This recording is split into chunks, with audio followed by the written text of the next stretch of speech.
घोड़ी पे बैठने के लिए, हम तो उलझे हुए हैं मूंछ रखने के लिए कि भाई हमारी मूंछ नहीं रखने दी जा रही। ये कैसा देश है? ये कैसा सिस्टम है? ये कैसी सरकार है? और कब तक एक आम आदमी चुप रहकर, खामोश रहकर अपने व्यक्तिगत स्वार्थ के लिए कि कहीं ऐसा ना हो सरकार मेरे पीछे पड़ जाए, हम चुप होकर बैठे रहेंगे? कि मंचों से कहावतें बोलने वालों का समय खराब चल रहा है।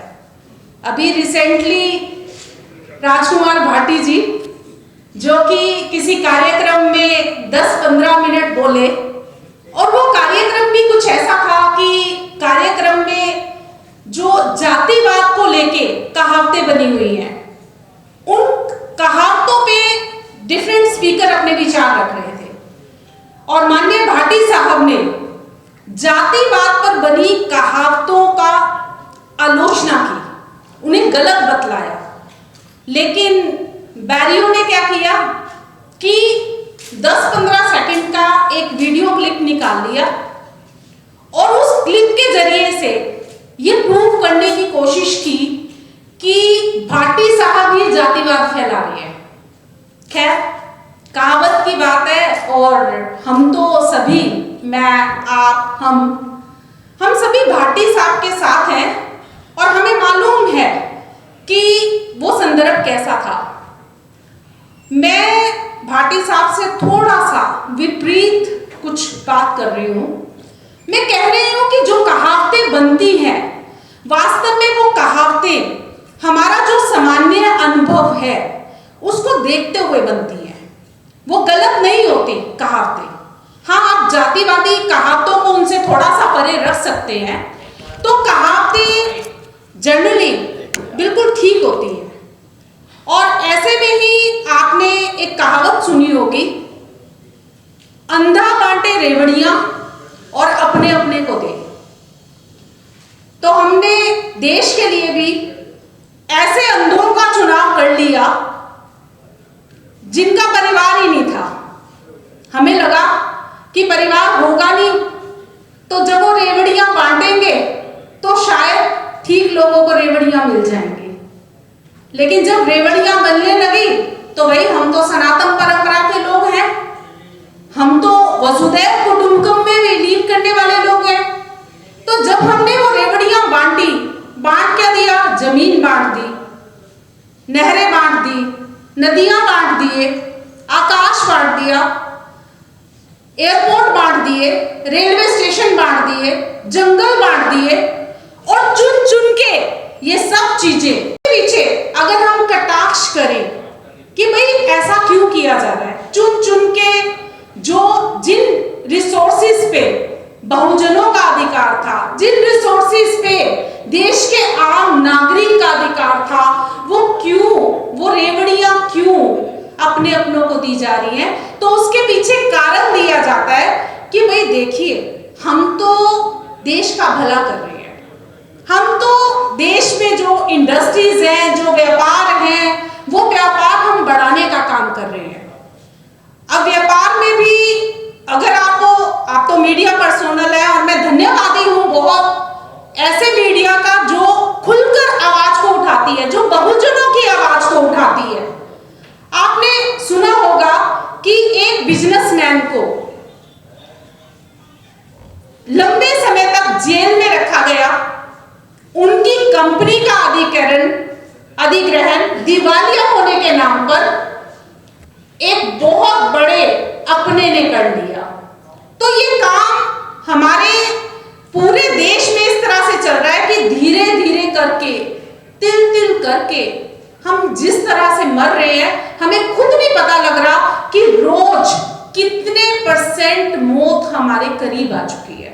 और मैं ये कोई कहावत की बात नहीं कर रही हूं, मैं ये यथार्थ की बात कर रही हूं कि हमें इस तरह की जो कन्वेंशंस हैं, वो कन्वेंशंस करने की जरूरत इसीलिए है कि अभी भी कहीं ना कहीं एक बड़ी तादाद, एक बहुत बड़ी जनसंख्या सोई पड़ी है जिन्हें असल मुद्दों की तरफ ध्यान ही नहीं जा रहा।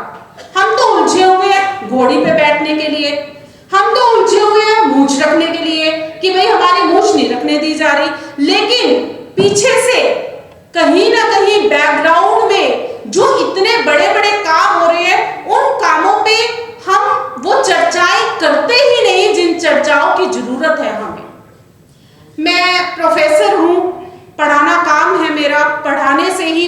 ही मेरी रोजी रोटी है।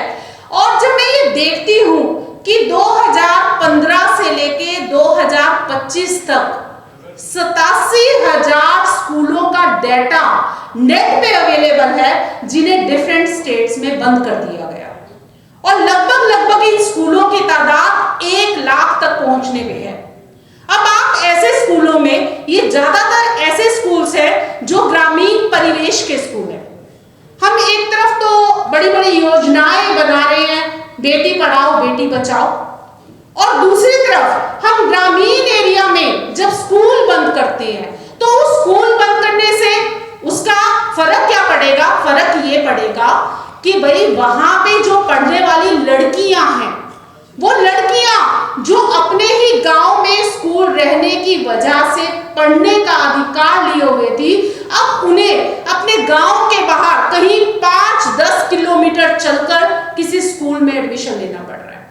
और अगर आप देखें तो करोड़ों बच्चे जिनका डाटा बिल्कुल अवेलेबल है, मैं फैक्ट की बात कर रही हूं कि ऐसे करोड़ों बच्चे हैं जो इस दौरान शिक्षा से महरूम हो चुके हैं।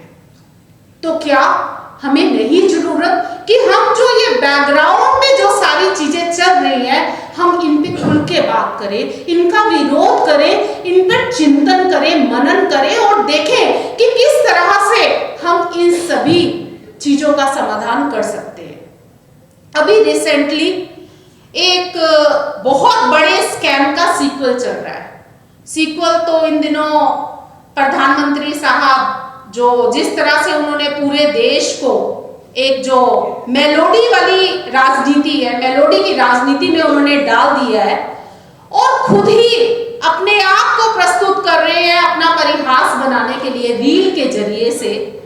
अगर हम इस बात को देखें तो ऐसे धीरे धीरे हमारे पास बहुत सारी सूचनाएं एकत्र होंगी जहां पे पता लगेगा कि ये जो मीडिया में रील में छाए रहने की जो एक भावना है, वो भावना इतनी प्रगाढ़ हो चुकी है सत्तारूढ़ पार्टी की कि उन्होंने जो कैंपेन थे बेटी बचाओ बेटी पढ़ाओ वाला कैंपेन, उसका 80% फंड अपनी ही पब्लिसिटी पे खर्च कर दिया है। हम वीडियोस में देख रहे हैं, हमें ये लगता है कि चर्चा का मुद्दा पक्ष और विपक्ष इस बात को बना रहा है कि भाई कौन कितनी बार विदेश गया, मुझे कोई मतलब नहीं कोई कितनी बार विदेश गया। इस बात से जो पैसा खर्च रही है सरकार, वो हमारे टैक्स पेयर्स का पैसा है, मेरा पैसा है। मैं टैक्स के तौर पर वो पैसा सरकार को दे रही हूँ, और सरकार को इसलिए दे रही हूँ कि सरकार उनको सार्वजनिक जन सुविधाओं में लगाए। इसलिए नहीं दे रही कि आप अच्छा सा अपना हेयर स्टाइल बनवा के, अपना बहुत अच्छे से फेशियल करा के, बहुत अच्छी सी सेटिंग करवा के आप विभिन्न मेकअप आर्टिस्ट के जरिए से रील के सामने बैठ जाएं और रील बनाने को कहें और कहें कि मैं किसी योजना का 80% फंड अपनी पब्लिसिटी में खर्च कर दूंगा। तो मुझे लगता है कि फिर संयुक्त मोर्चा की नेशनल जनरल सेक्रेटरी होने के नाते मेरा कर्तव्य बन जाता है कि मंच से मैं इस तरह की आवाज उठाऊं। फिल्मों के सीक्वल बनते हैं और कहीं ना कहीं जो माननीय प्रधानमंत्री साहब हैं, उनके चलने को, उनके एक विदेशी जमीन पर इस बाहें फैलाकर दूसरे देश के किसी बड़े पदाधिकारी का स्वागत करने को धुरंधर के साथ जोड़ा गया, धुरंधर मूवी के जेस्चर के साथ उसको जोड़ा गया। लेकिन अपने देश में कैसा सीक्वल बन रहा है? अपने देश में सीक्वल्स बन रहे हैं NEET 2024, NEET paper leak scam part 1, 2025 NEET paper leak scam part 2, NEET 2026 part 3। आपसे जनता का मुंह बंद कर दिया जाता है। आप जनता का मुंह खोलने पे लगाम लगा सकते हैं, आप जनता की फ्रीडम ऑफ स्पीच पे लगाम लगा सकते हैं, आप जनता के सोशल मीडिया पे लगाम लगा सकते हैं। आप देश में आप हर किसी को रोकने का आपके पास प्रावधान है, लेकिन नीट का पेपर लीक रोकने का आपके पास कोई इंतजाम नहीं है। ये कैसा देश है? ये कैसा सिस्टम है? ये कैसी सरकार है? और कब तक एक आम आदमी चुप रह